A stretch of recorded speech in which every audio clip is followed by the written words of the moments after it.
అరే మిత్రమా, ఇలాంటి గుండెలు జల్లుమనే క్రైమ్ వీడియోలు మీ కళ్లలో థ్రిల్లర్ సినిమాలా కనిపించాలంటే మన ఈ ఛానల్ని సబ్స్క్రైబ్ చేసి బెల్ ఐకాన్ని గట్టిగా కొట్టే. ట్విట్టర్లో నటి అశ్లీల ఫోటోలు. మాజీ లవర్పై ఆరోపణలు. పోలీసులకు రంగసుధ కంప్లైంట్. కేసు దర్యాప్తు చేస్తున్న పోలీసులు. తొలి వెలుగు, హైదరాబాద్.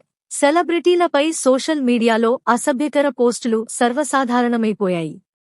పోలీసులు ఎన్ని చర్యలు తీసుకున్నా ఆకతాయిల్లో మార్పు రావడం లేదు. తాజాగా టాలీవుడ్ సినీ నటి రంగసుధపై సోషల్ మీడియాలో అసభ్యకరమైన పోస్టులు వైరల్గా మారాయి. దీంతో ఆమె పంజాగుట్ట పోలీస్ స్టేషన్ను ఆశ్రయించింది. రాధాకృష్ణ అనే వ్యక్తి తనపై సోషల్ మీడియాలో అసభ్యకరమైన పోస్టులు షేర్ చేస్తున్నాడని ఈ మేరకు సుధ తన ఫిర్యాదులో పేర్కొంది. అయితే సుధ గతంలో రాధాకృష్ణ అనే వ్యక్తితో రిలేషన్లో ఉన్నట్లు తెలుస్తోంది. తాము కలిసి ఉన్న సమయంలో తీసిన కొన్ని ప్రైవేట్ వీడియోలు, ఫోటోలు బయటపెడతానని గతంలో రాధాకృష్ణ తనను బెదిరించినట్లు రంగసుధ తన ఫిర్యాదులో తెలిపింది. ఈ క్రమంలోనే ఇప్పుడు కొన్ని ట్విట్టర్ పేజీలలో రాధాకృష్ణ అసభ్యకర పోస్టులు చేస్తున్నాడని సుధ తన ఫిర్యాదులో పేర్కొంది. గతంలో తీసుకున్న కొన్ని ప్రైవేట్ ఫోటోస్, వీడియోస్ ఇప్పుడు చూపించి బెదిరిస్తున్నాడని, కొంతమంది ట్విట్టర్ పేజీ నిర్వాహకులతో కలిసి తన ఫోటోస్ను మార్ఫ్ చేసి పెడుతున్నారని తెలిపింది. ఇక రంగసుధ ఫిర్యాదుపై పోలీసులు పాజిటివ్గా స్పందించారు.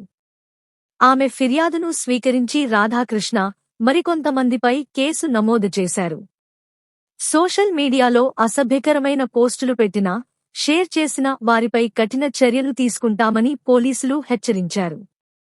ఈ కేసులో ఇటీవల డీప్ఫేక్ టెక్నాలజీ ద్వారా ఫోటోను మార్ఫ్ చేసినట్లు కూడా అనుమానాలు వ్యక్తమవుతున్నాయి. రంగసుధ ఫిర్యాదు మేరకు సైబర్ క్రైమ్ విభాగం దర్యాప్తు చేపట్టింది. ఇలాంటి ఘటనలు సెలబ్రిటీలకు మాత్రమే కాకుండా సాధారణులకు కూడా తరచూ జరుగుతున్నాయి. డీప్ఫేక్, రివెంజ్ పోర్న్ వంటి సమస్యలు పెరుగుతున్న నేపథ్యంలో చట్టపరమైన చర్యలు తీసుకోవడం అవసరమని నిపుణులు చెబుతున్నారు. జాగ్రత్తలు మరియు సలహాలు. ప్రైవేట్ ఫోటోలు, వీడియోను ఎవరితోనూ షేర్ చేయకండి. సోషల్ మీడియాలో అసభ్యకర పోస్టులు, ఫోటోలు కనిపిస్తే వెంటనే రిపోర్ట్ చేయండి.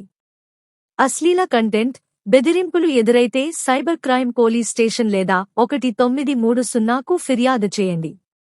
డీప్ఫేక్ ఫోటోలు గుర్తించడానికి రివర్స్ ఇమేజ్ సెర్చ్ టూల్స్ వాడండి. సెలబ్రిటీలు లేదా సాధారణులు ఇలాంటి బెదిరింపులకు గురైతే చట్టపరమైన సహాయం తీసుకోండి. ప్రైవసీ సెట్టింగ్స్ రెగ్యులర్గా చెక్ చేసి అవసరమైన ఫోటోలు డిలీట్ చేయండి. మాజీ లవర్లు బెదిరింపులు ఇస్తే ఆధారాలు సేకరించి వెంటనే పోలీసులకు ఫిర్యాదు చేయండి.